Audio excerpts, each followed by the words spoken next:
Welcome to the Narrate podcast, where we aim to tell God's story with our lives.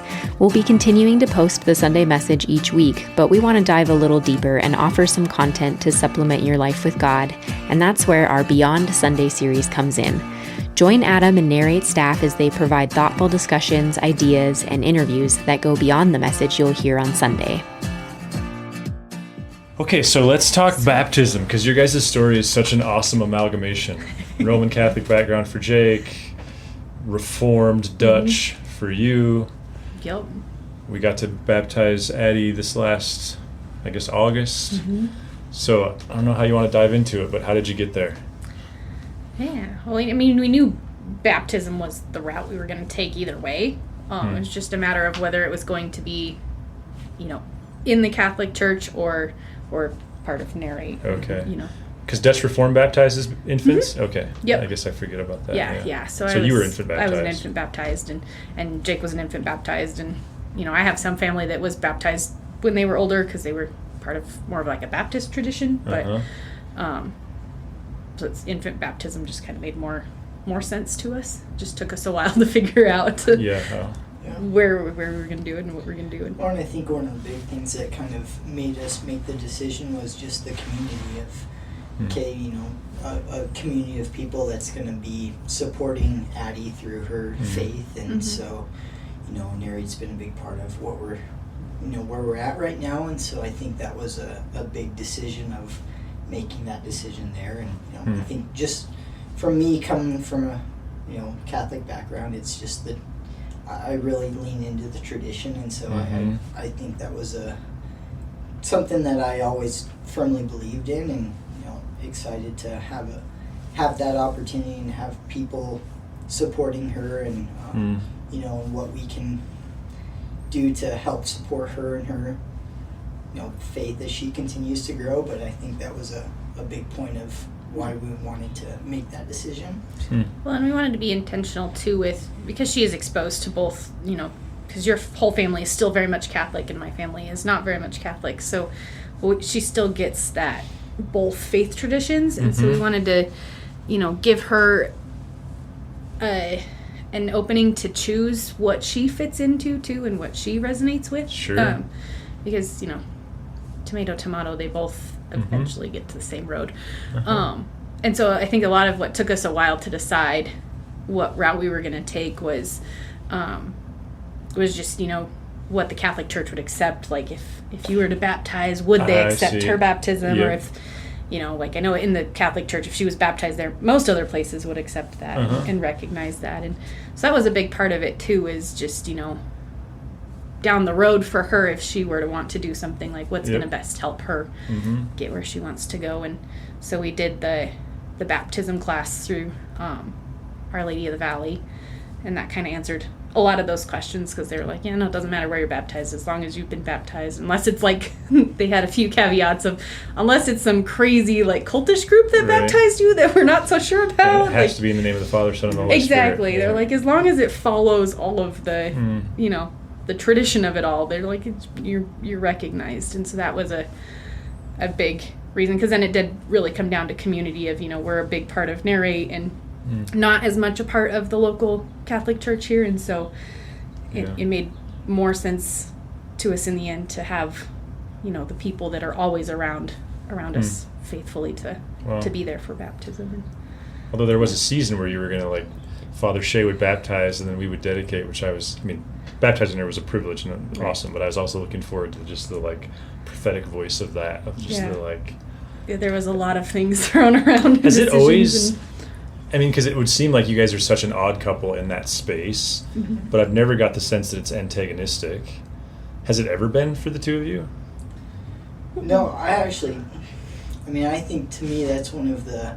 I've grown more in my faith in this last few years because of that, and I think you mentioned that, I don't know if it was last week, of the, I don't totally know, I don't remember how you put it, but like, to me it's the commitment to, I don't necessarily know how you put it, but it was very well put, of the we don't have all the answers, and why do we have to choose a side? Why do we have to choose it that way, where it's, hey, I want to believe in what I believe and be around people and be faithful in what I do. And so I think that was a very pivotal point in my faith journey of realizing I truly believe in a lot of the traditions of how I was raised. I truly do. And I think there's a lot of value to that. But I also believe in a lot of the things that, I've grown in through my journey through Narrate and where you're at and the entire community that we're in, that I don't know if anybody knows the answers, but it's being faithful through what we do every single day and how we show up and how we be part of a community to help grow in faith and live that every single day, where the nitty-gritty details at the end, they don't, to me, matter as much as I think they may have years and years ago. And to me, that's actually very encouraging, and that's where I think I've grown a lot, and that's why I'm excited for our family, and to kind of have that, be in that place that Addie, we firmly believe in, raising her to be faithful, and wherever she decides to go, that's up to us to help guide her and lead her, and nobody has the overall answers of what that journey has to look like. So was the Roman Catholicism you were raised in, was it always kind of Big Tent? Almost, I think Vatican II is the buzzword there, right? Are you the exception or the deviation from the mean of your family of origin? Yeah, I don't know. I think I definitely deviated a little bit from my family, but we did not have 5 priests at our wedding. Yeah, we didn't. But I think I moved around a lot, and so I never truly had that same priest in my life from when I was a little kid all the way growing up. And so we moved around, and I got to see different churches, and in the Denver area and the Southern Colorado area, and that helped shape me and grow me in my faith. But it also left me kind of curious and wondering what do I truly believe. And so then to move all the way across the country from Colorado to here and try to have to figure that out with Alissa and our marriage and now our family, that's been something that's pushed me in my faith more than I think I ever had been pushed in my life, because it was just kind of, hey, here's the expectation, you're gonna go to Mass on Sundays, you're gonna do these things. And I'm again very grateful for that tradition that I was raised in, but I also think I've been pushed to grow and think outside and learn and read and just do a lot more things than I ever had. And that's not necessarily saying anything about the faith I was raised in, but it's just what you've introduced and what I think the Narrate community believes in, that's been very powerful for me. So. Dutch Reform isn't always famous for its flexibility either. So are you an exception to the rule of your family of origin, or are you the rule? I think our church in general, where I grew up, was kind of an exception to the rule. At one point we had a pastor who brewed beer in the parsonage, so wow. They were very much more, I don't know, because it was a rural farming community, and so you got people from different places that would come into pastor for seasons, and so I think just by that nature, it wasn't nearly as much as, I wouldn't say an exception to the rule, but I think it was a really interesting group of people and an interesting community that really, you had a lot of different views, which was really good. And so... And that was welcomed. Yeah. Wow. And that was pretty welcome. They do have their kind of, rigorous things that they all kind of stick to, but I think overall...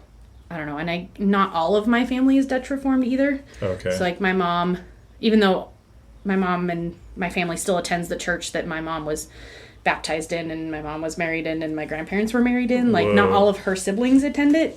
She's got some siblings that attend there and some that have, moved on and done other places and are in other faith traditions, and so it's kind of a melting pot, I guess you could say, that so my there's family's room been for part of, but self-differentiation or well-differentiated. Wow. Yeah. But I would say that's one of the powerful things with your family too. It's your family's a very faithful family. Yeah. And I don't think no matter what, they've always been very faithful. Yeah. It's been very important for me to come in and see that side of things. And it's very interesting to see different faith backgrounds, but at the end of the day, what's important is your faith and your belief in things bigger and beyond what we can control and what we're a part of. And I think that's been a very strong part of our marriage so far, as we both come from very faithful families. And do I think that her family knows things differently than my family? I don't know, but I think that that's what drives us is faith. And so that's fun. Yeah, and it's been interesting too, because my dad's parents, my dad was raised Methodist. Okay. And my dad's parents, actually, my grandpa was Roman Catholic and my grandma was Methodist, and they got married in the Methodist church. And I remember after we got married, my grandma was just like, it was just so cool to see that, because when they got married, it was like such a big thing, because my grandpa left the Catholic Church and became Methodist, and it was not as welcomed. And his sister is still very much Roman Catholic, and so that it was really interesting to have that. And then your mom married your dad and became Catholic and had like the opposite swap. But that's and awesome. We had a very different marriage where we had Father Dan Shea from Our Lady of the Valley drove all the way down to Southern Colorado for our marriage. That was done and the trains. He went and maybe some trains and things that he wanted to do, drove him down there. But he was part of our marriage in a Dutch Reformed church, and so it was the blend of both of our backgrounds that to me was the most perfect wedding ceremony ever. And so I think that's what her grandma spoke to, of like, this was something that cool to have. Really was cool to see that blend of not worrying about those details. And it was that was very important. And so kind of taking that back to the baptism side, I think that's where we were at with Addie, of hey, we truly believe in our faith and our ability to, our desire to raise our family in a faithful way. And so what that looks like, who knows? And so but at the end of the day, what we believe in is wanting to be a family that can lean into our faith at any time. So that's really awesome. I love you guys just come across as so sincere and yet just modest, unpretentious, devout, but not bigoted.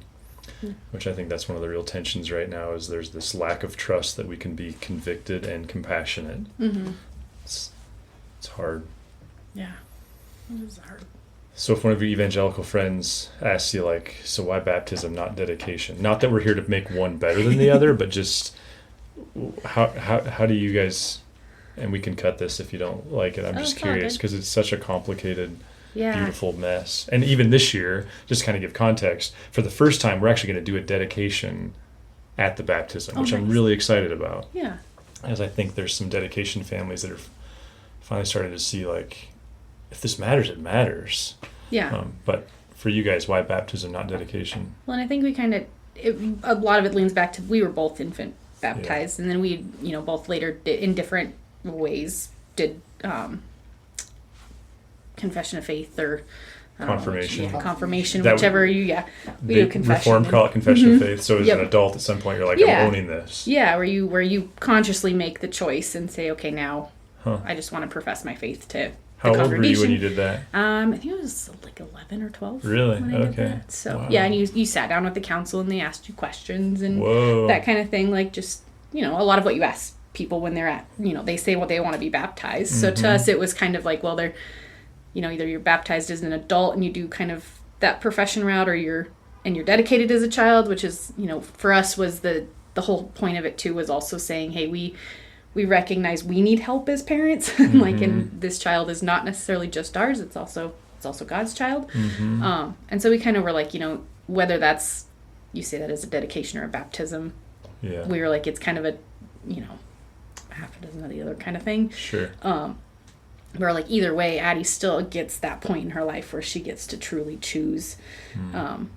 But now she's just baptized, and we know that she's baptized and part of that family, and we got to do it with the community of people that support her as well. And right. and then awesome. Down the road she can choose to reaffirm and do that. But yeah, it was more how we were raised that we made that decision versus dedication. But definitely something we're cranking on. It's like I just don't think you can baptize infants in good conscience and not have some kind of a confirmation of faith process. And like being raised Roman Catholic myself, I can also appreciate and yet how do you make said confirmation process something that's more than just a rite of it wasn't that I would say I was forced to go, but I don't know that I fully understood what I was doing. It was just like Hushkas are Broncos fans, Hushkas play baseball and Hushkas get confirmed, and I honor my family name, but also hopeful that we can come up with a way of practicing confirmation that's transcends that a little bit. And I think that's where our faith traditions kind of varied, is because I feel like in the Catholic tradition you kind of more have that path and that age almost kind of where you start to do things, and then at the Reformed tradition it was kind of like adult baptism. It's like when you really felt like that was really so it wasn't this at 11 you do this.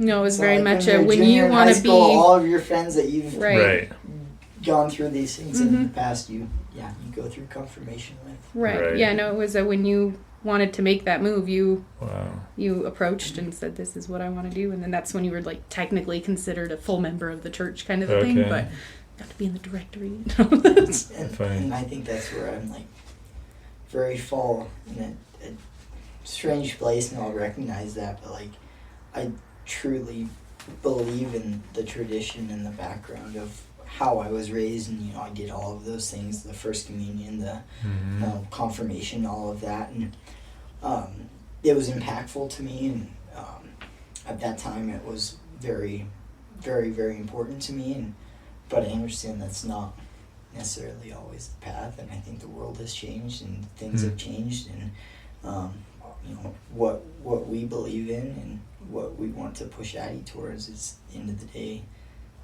I had to make that decision. Did I want to go through with confirmation? Did you want to make that dedication in front of the council? And she's going to reach that point too, and we can do what we can to support her. But ultimately, just because we've baptized her doesn't mean that she, we have to do what we can to raise her in the way that she has to make that decision for herself. And I think that's the exciting thing for our family, but also the exciting thing for her, that we are in a different place, but that's something that I think it's up to us to be involved in a community that can get her to buy into and believe in what she believes, and not necessarily say that this is the path that you have to go through, and that's, I think that's very very interesting.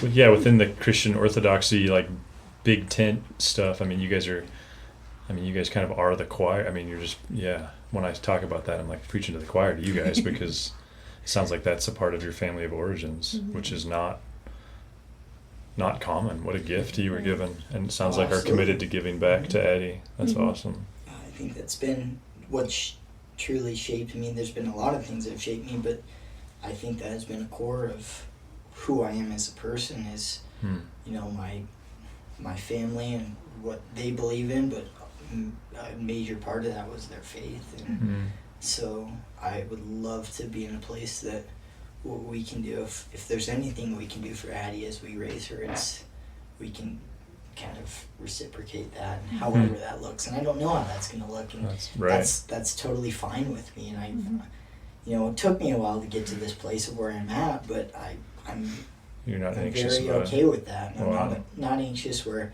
I think I would have been years and years ago, and so that's okay. Yeah, and I think part of choosing baptism as an infant too is just saying, here's the choice we made, and we kind of initiated your just acceptance into, you're part of God's family. It doesn't matter what it is that you're gonna do.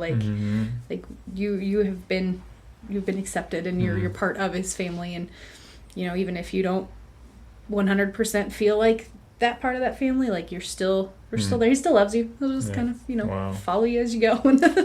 But work in your life no matter what you think. But so number 2 on the way. What are you excited about? What are you nervous about? Well, I'm excited that we're not going to take a year and a half to make the decision to do how we're going to do baptism again. So Sweet.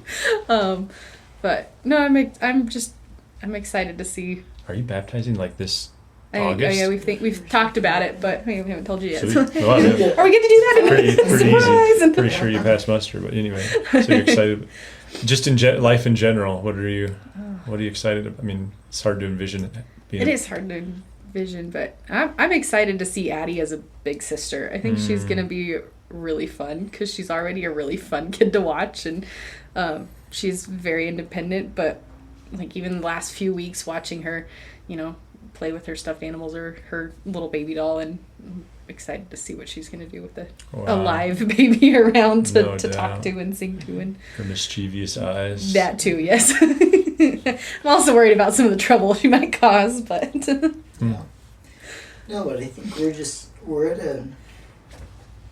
I'm excited for our family in this kind of next step of what that means for us. And so, Addie, like Alissa mentioned, I think being a big sister and being able to,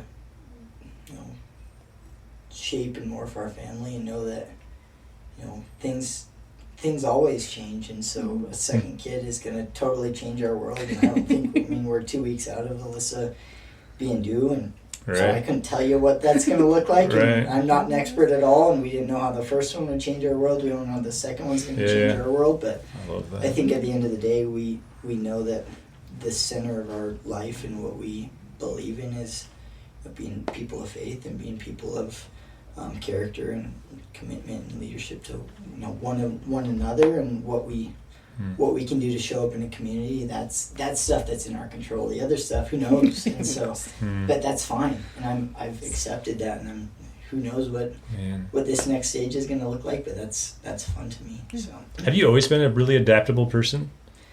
I don't know about that. I think I kind of go with the flow. And I don't believe. You just seem really adaptable. I go with it. Alissa is it doesn't take very long to be involved with me and Alissa to know that Alissa runs the show and I'm just there for whatever happens. And but if I put my foot down every now and then, I play my cards at very opportune times, and she knows that, and the rest of the family knows that, but I don't know. I go with the flow. I've always. She's the one always dragging you off to adventures. I'd say I'm the one that's a little all over the place. He's learned to adapt to that. She's an art major. She's all over the place, and who knows what we're going to be doing at any time. And I kind of go with the flow, and that's maybe because I was raised with a dad that was a football coach, and it was very, you do these things at this time all the time, and I love that, but also I'm like, you know what? Things will be okay. Hi, Addie. How's it going? And I was raised in a farming family, and sometimes it's like, no, we have to do this now. Like, all right, let's do this. Wow. It's like, the weather's good. Let's do this now. Or the weather's going to be bad. We got to get this done. Wow. That's where your never-ending work ethic comes from then. Oh, probably. Wow.